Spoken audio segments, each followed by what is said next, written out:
നമസ്കാരം, കൊട്ടാരക്കര മീഡിയയിലേക്ക് സ്വാഗതം.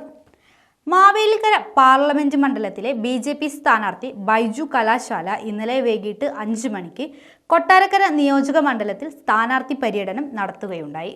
ഇന്നലെയാണ് NDA സ്ഥാനാർത്ഥിയായിട്ടുള്ള എൻ്റെ തെരഞ്ഞെടുപ്പ് പ്രചരണ പ്രവർത്തനങ്ങൾ ആരംഭിച്ചത്.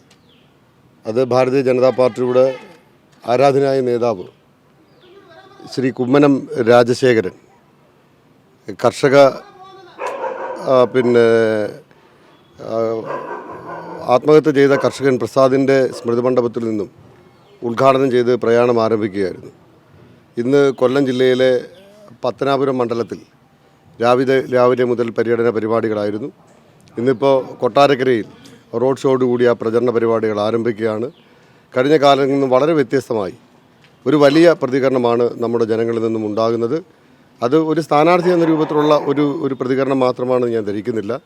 രാജ്യം ഭരിക്കുന്ന നരേന്ദ്രമോദിജിയുടെ ഗവൺമെൻറ്റിനുള്ള ഒരു വലിയ അംഗീകാരം. ഇന്നലകളിൽ ശതമാന വർധനവിനാണ് BJP സ്ഥാനാർത്ഥികൾ മത്സരിച്ചിരുന്നെങ്കിൽ ഇന്ന് വിജയത്തിനാണെന്ന് പറയുന്ന തിരിച്ചറിവിലേക്ക് നമ്മുടെ നാട് എത്തിച്ചേർന്നിരിക്കുന്നു എന്ന യാഥാർത്ഥ്യമാണ് ഈ തെരഞ്ഞെടുപ്പ് പര്യടനത്തിലെമ്പാടും എനിക്ക് ബോധ്യപ്പെട്ടിട്ടുള്ളത്.